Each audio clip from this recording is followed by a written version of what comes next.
So we've seen how Rutherford realized through his experiments and through the work of Geiger and Marsden that atoms consisted of a small, massive, positively charged nucleus surrounded by electrons. So this solar system model of the atom became known, but there were still questions to be answered, such as how were the electron orbits determined? Could they orbit at any radius from the nucleus? And as we mentioned before, there was the puzzle that in classical physics, if you have an accelerating charge, it should radiate energy, and so it should lose energy, and the electron should basically spiral in to the nucleus and collapse the atom. And the timescale on which this happens, if you do the calculations, is incredibly small, fractions of a second. So why does this happen? Why are atoms stable? So we have, let's say, one electron with charge -e and a nucleus with charge plus Ze, Z being some integer. If the electron is moving in a circle around the nucleus, then it needs a centripetal force, and that's supplied by the electrostatic attraction from the nucleus. So setting up the usual F net equals ma, we get this equation. But even if we know what Z is, and E and K and M, then there are still two unknowns, V and R. So this is insufficient information. So we need one more equation because we have two unknowns. And Bohr noticed that Planck's constant, h, had units of joule seconds, which incidentally are the same units as those of angular momentum. And so he used arguments about how quantum atoms should behave in the limit when the electrons are orbiting really far out from the nucleus, and relating that to classical physics. And so through a series of arguments, which we won't go into the details of, he basically argued that MVR, so this would be the angular momentum of the electron in a circular orbit, that should be equal to NH over 2 pi. Now, of course, that 2 pi seems sort of mysterious, like where did that come from? And we'll see some sort of justifications for that to come. But right now, we won't get into the details of the argument that Bohr used. All right, but now we have two unknowns and two equations. So we can solve for the radius of the orbit. We can also solve for the speed of the electron. But anyhow, this is the equation that we get for the radius of the orbit. N here is just an integer. And so you can see that, okay, for n equals 1, that will be the smallest radius, the closest orbit of the electron around the nucleus. N equals 2, a bit further out, and so on and so forth. What if we want the energy of the electron nuclear system? So that would, we're assuming here that the nucleus is stationary. So then you have the kinetic energy of the electron, and then the potential energy of the electrostatic potential energy of the electron nuclear system. So 1/2 mv squared minus k ze squared over r. But from the condition on centripetal force, we can write an expression for mv squared in terms of z and r and so on. So we get this expression. You can see these are basically the same term. The only difference is a factor of 1/2. So you get that the total energy is minus k ze squared over 2r. But we saw that r came in these discretized values. It was r as a function of n. So you have correspondingly e as a function of n. And I can then plug in the expression we got for Rn, and you get this. And what's nice here is that, well, k is a constant, m is a constant, e is a constant, h bar is a constant, z depends on the nucleus, but it's just an integer, n is also just an integer, and that's fantastic. We have pretty much everything, and we can say that, oh, if you just have one electron orbiting a nucleus, then in the nth orbit, this should be the energy, minus 13.6 electron volts times z squared over n squared. So then that means if an electron is making a transition from N1 to N2, if N1 is greater than N2, so if it's coming closer to the nucleus, then it is losing energy. The potential energy is getting more and more negative, and it gives off this lost energy as a photon. And we know now from the photon idea that the energy of the photon should be h nu. So you have h nu equals the change in energy, and you can plug in everything. And you now have a formula for the spectrum of a hydrogen-like atom. If Z equals 1, it is the hydrogen atom. If Z is 2, then it's a helium ion that's been ionized so that there's only one electron left orbiting the helium nucleus, and so on and so forth. So this described the spectrum of the hydrogen atom really well. In fact, this formula had been, again, as was common during that time period, the formula had been sort of like empirically like guessed before they had a justification for it. This is where Rydberg and Balmer and all the others come in. They had the experimental data, they came up with this formula, but they didn't have a reason why it was true. And Bohr started giving them a mental picture about why this would be the case. All right, so this model has restrictions. We were clearly dealing with just one electron around the nucleus. And so if you have multiple electrons, then you have to account for the electron-electron repulsion and the potential energy that comes with that. So we can't technically use this for atoms with more than one electron. But it still provides a good approximation in two cases. One is when we're dealing with the outermost electron of an alkali metal atom. So things like lithium or sodium or potassium, where you have basically a noble gas atom plus one extra electron. In terms of electron structure, that's sort of what these look like. So in that case, the rest of the electrons, except for the outermost one, they're going to shield most of the charge of the nucleus. But of course, they can't completely neutralize it. And the remaining effective charge attracts this outermost electron. And the effective situation is basically similar to this hydrogen-like case that we discussed. The second case is when we're dealing with the innermost electron of an atom, because in such cases, because it is so close to the nucleus, the effect of the nucleus basically completely outweighs the effect of the rest of the electrons. And so again, the spectrum that you, or the energy levels that you have for this innermost electron are pretty similar to the hydrogen case. And this turned out, the second case, when you're looking at innermost electrons, that turned out to be crucial to the discovery of the atomic number Z for various elements. So if you shine X-rays on a metal, then sometimes the X-rays can knock out an inner electron. And with the space opened up, then one of the higher orbit electrons will basically de-excite and come down to the lower orbit, filling up the gap. So basically, like the electrons all sort of move in closer, but in the process, they release energy. And they release, for a transition close to the nucleus, because it's very high energy transition, then the energy range of the photon tends to be in the X-ray part of the spectrum. So the original X-rays you've shown on the metal are called primary X-rays, and then the ones that are emitted from the metal are called secondary X-rays. And then, again, before people quite understood what was going on, they gave particular names. But basically, if you have a de-exciting electron moving from n equals 2 to n equals 1, the secondary X-ray was called the K-type X-ray. If it was moving from n equals 3 to n equals 2, so it's not quite as big a jump if you look at the energy change. So this is a bit of a softer X-ray, is what we would say. And so that would be an L-type X-ray and so on. There would be like an M series and so on.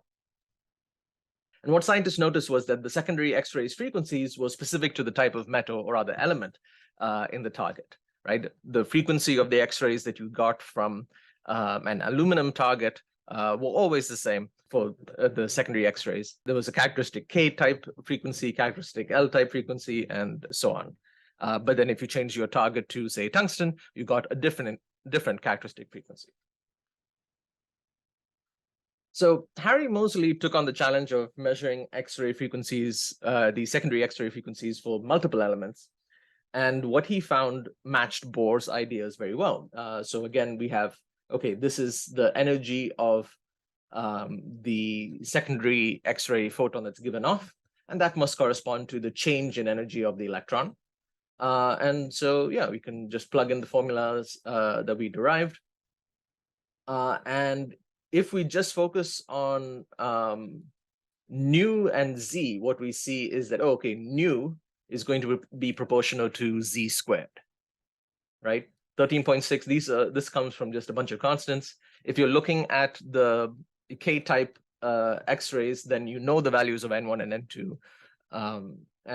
So the only other variable here is z. So you have nu is proportional to z squared, or you can say z is proportional to the square root of nu.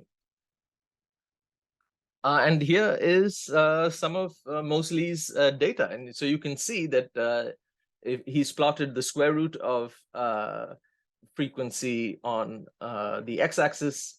And so you can see, okay, z is going to be proportional to the square root of nu. And that is indeed what he found. He found that, oh, for these various elements, as they got heavier, you got this nice straight line if you're plotting the square root of frequency in the x-axis and then basically getting the z value on the y-axis. And z was changing in integer steps. That was a crucial thing. And so from this data, Moseley was able to determine z, the atomic number for various elements. And this was a huge step in fixing the periodic table, which until then they had mostly organized by atomic weight, which is denoted by A. And today we would say that, oh, A is equal to Z plus N, right? So Z is the atomic number. That's the number of protons in the nucleus. N is the number of neutrons in the nucleus.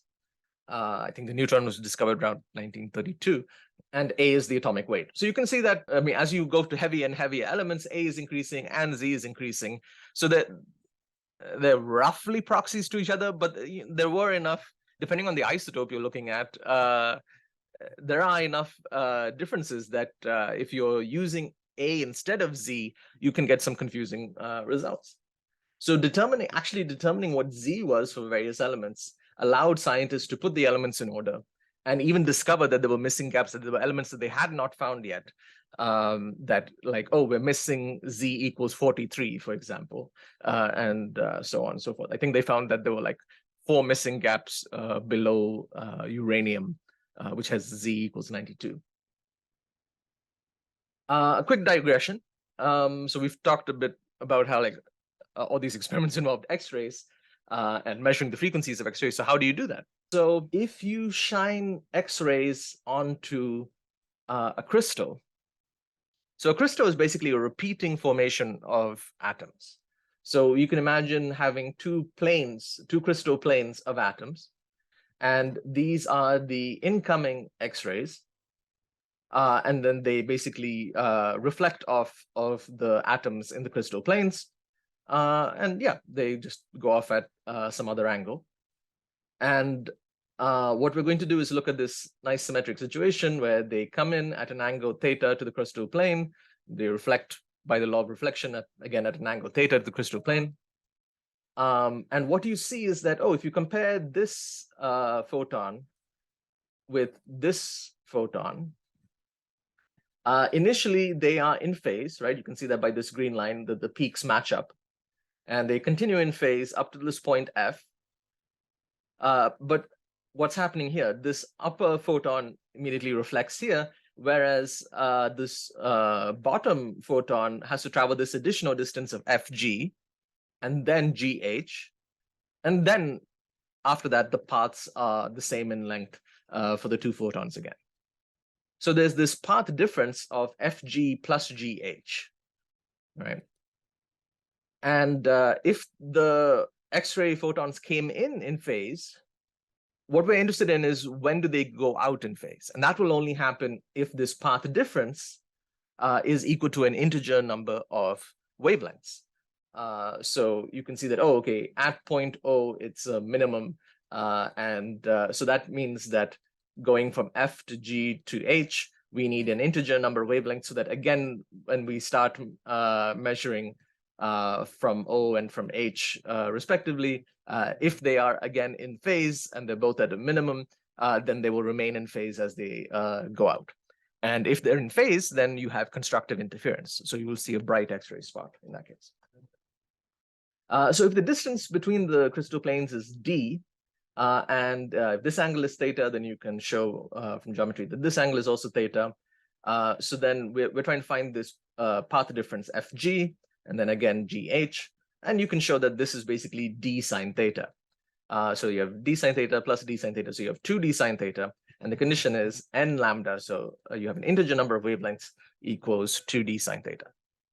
This n is, again, I mean, n is just an integer. It's not related to the n in the hydrogen atom. But just, yeah, using it for some integer. So this is the condition if you want the X-rays that come out of the crystal. In this case, you've sent in some X-rays. They didn't knock out any electrons or anything. They just reflected off this crystal. But only at certain angles will you get a strong constructive interference. And you can see that you can relate the wavelength of the X-rays to the angle theta and the crystal spacing d, and so on. So if you have crystals with a crystal plane separation in the right range on the order of the wavelength of the X-rays, then you can actually determine the wavelength of the X-rays pretty accurately using this relation. This relation is called Bragg's law. A fun bit of history here is that this was laid out in part by a father and son pair, right? The Bragg Senior and Bragg Junior. I forget what their first names were, but they were a father and son pair who won the Nobel Prize together for this discovery of Bragg's law of X-ray diffraction. All right, so armed with this, Moseley was able to measure the X-ray frequencies accurately, and then, as we saw, arrange the data for various elements. All right, so we mentioned before that Bohr's condition was that MVR equals NH over 2 pi, and it worked out. It worked out fantastically, but it's still weird. Where does this come from? Do we have another way of justifying it? So Bohr had his own arguments for justifying it. We're not going to go into that. Instead, we're going to look at something that happened later. So in 1924, de Broglie suggested taking Einstein's idea of the photon, which had shown that light had both wave-like and particle-like properties, and extending it to the rest of matter. So he basically said, oh, if light can be both can have both wave-like properties and particle-like properties, why don't matter particles also have, we know that they have pretty particle-like properties, maybe they have wave-like properties as well. But if they're like a wave, then we need to talk about a wavelength. And so for the photon, we have E equals PC and E equals HF or H nu, which we can rewrite as HC over lambda. And by putting these together, we get the relation lambda equals H over P. And so what de Broglie said was basically, let's say that this is actually true for more than just photons. Let's say this is true for matter particles as well, that they have a wavelength, and the wavelength is determined by the momentum of the particles. And so if you plug in numbers, because of the small value of H, it turns out that unless you have very slow particles, most of the time the wavelength is too small to notice. And that's why we don't really see these matter wave phenomena in day-to-day life. You have to have very slow moving particles. So P basically has to be really small. Both M and V in P have to be really small. And that explains why these phenomena show up for very light particles like electrons, and for very cold particles. And so that's part of the reason why, if you want to see something like a Bose-Einstein condensate, you have to really cool down these atoms until basically the wavelength of each atom is pretty large, and it's like overlapping with the wavelengths of the other neighboring atoms, and they start to behave collectively. That's part of very simplified explanation of what's going on in Bose-Einstein condensation. All right, so de Broglie said, okay, let's say lambda equals h over p. If you want, you can rewrite this to p is equal to h over lambda, and then you can do, oh, that's the same as h over 2 pi times 2 pi over lambda, but h over 2 pi is h bar, and 2 pi over lambda is k, where k is the wave number. So this is also a fairly common way of rewriting it, p equals h bar k. But this allows us to rewrite Bohr's condition. So we previously had, okay, mvr equals nh bar, but mv is momentum, p. So you have pr equals nh over 2 pi, and you can move things around. So you get 2 pi r equals n times h over p, but h over p is lambda, so you have 2 pi r equals n lambda. So what this is saying is that, oh, the special condition on which were the special orbits of the electron around the nucleus, it's basically like they have to fit in an integer number of wavelengths of the electron around the circle. And what does that look like? That looks like something like this. So it's like you have a standing wave on a string, but you've bent your string into a circle. And so you can have, okay, here is n equals 3. You can roughly see, if you look at either the solid lines or the dotted lines, there are 3 maxima here, or 3 minima. And then like this is the next higher orbit, n equals 4, right? And then as the standing wave oscillates in place, you have the antinodes just oscillating up and down. And because you have fit an integer number of wavelengths in, you can basically think of it's a wave that interferes with itself. And because it's repeating after an integer number of wavelengths, then you get a standing wave pattern. And that is why only certain orbits become allowed for the electron orbiting the nucleus. It has to constructively interfere with itself. And then those are the ones that will survive. All the other orbits have destructive interference, and so they don't last. And so that is why you have stable atoms. They have these special radii where the electrons can persist without losing energy. So proof of this idea of matter waves and de Broglie's relation came pretty quickly. We said he wrote his PhD thesis in 1924. He was only in his 30s. And in 1927, proof came. There were 2 sets of experiments, one by Davison and Germer at Bell Labs, AT&T, and the other by G.P. Thompson in the UK at the University of Aberdeen. And these showed that electrons exhibited diffraction, which is clearly wave-like behavior. So diffraction, interference are very wave-like behavior. And Nobel Prizes followed for de Broglie, Davison, and Thompson. There's some really cool stuff, some of the historical background of what happened. The Davison-Germer experiments, for example, it started out with Davison wanting to do a sort of version of the Rutherford scattering, except with electrons instead of alpha particles. And they were using nickel as a target. So they were shining a beam of electrons on nickel. And they were just getting some sort of vague results. They didn't see anything particularly interesting. They weren't looking at that time initially for this wave behavior of electrons. They just wanted to see what it looked like when electrons scattered off the surface of nickel. But then what happened was there was an accident, and the vacuum tube in which they were doing the experiment cracked, and air got in, and it oxidized the surface of the nickel.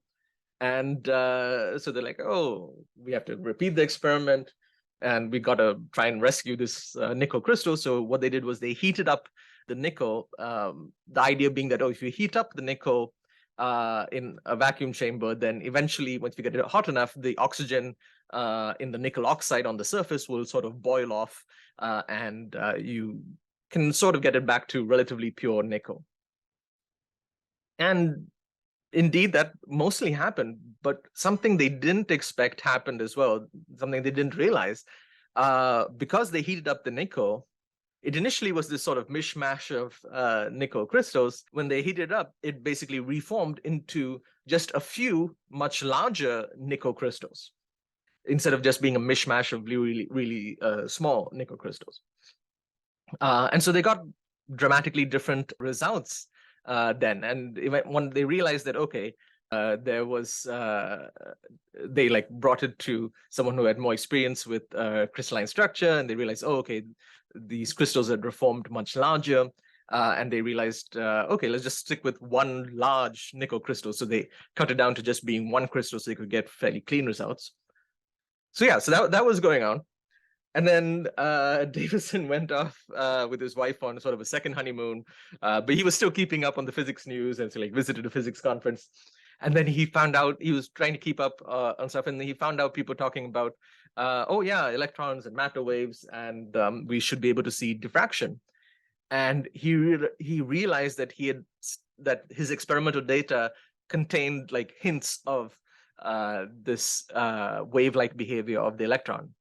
And they'd only noticed it because they had reformed the nickel into a larger crystal, which acted like a diffraction grating. So yeah, there was bits of interesting historical accidents. But once he heard about it from and discussed it with the various conference attendees, then when he went back, they tried the experiments again. They had, obviously it was not an easy task, but eventually they found clear evidence for matter waves that had been predicted by de Broglie. They saw clear evidence for diffraction. Another just bit of trivia here. We said this other set of experiments were done by G.P. Thomson. G.P. Thomson was actually the son of J.J. Thomson, who had discovered the electron like around 1896. And so there's sort of a fun coincidence that, well, J.J. Thomson discovered the electron and showed its particle nature, and G.P. Thomson, a few decades later, showed the wave-like nature of the electron.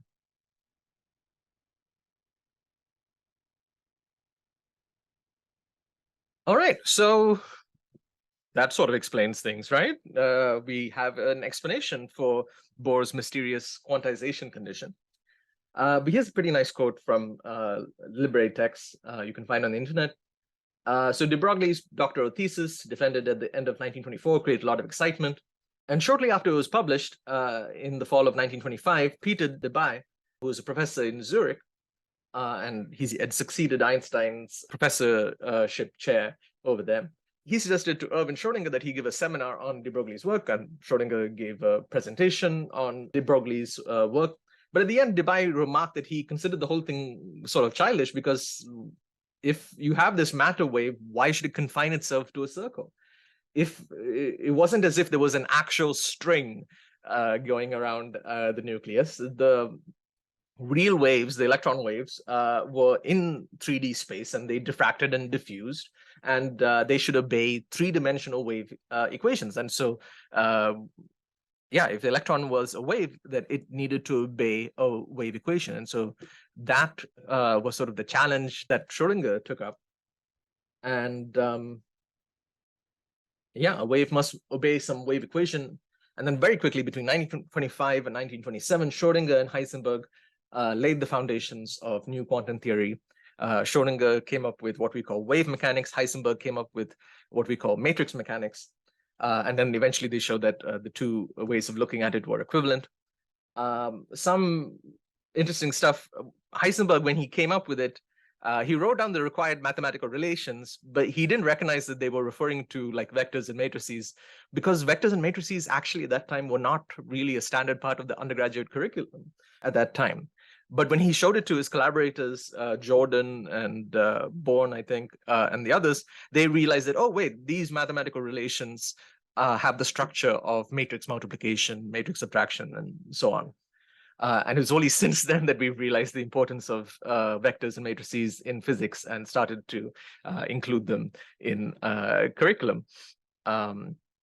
And yes, we can now express lots of areas of physics in terms of vectors and matrices. So yeah, so they came up with these formulations of quantum theory, and Max Born realized that the wave function needed to be interpreted probabilistically.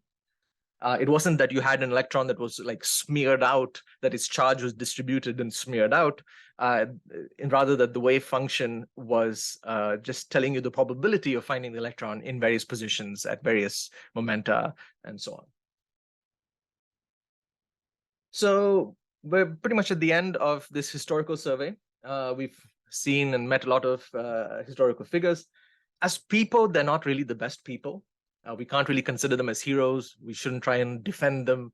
Schrodinger, for example, was a male supremacist. He treated women very badly, and he was essentially a pedophile by his own records and diaries and so on.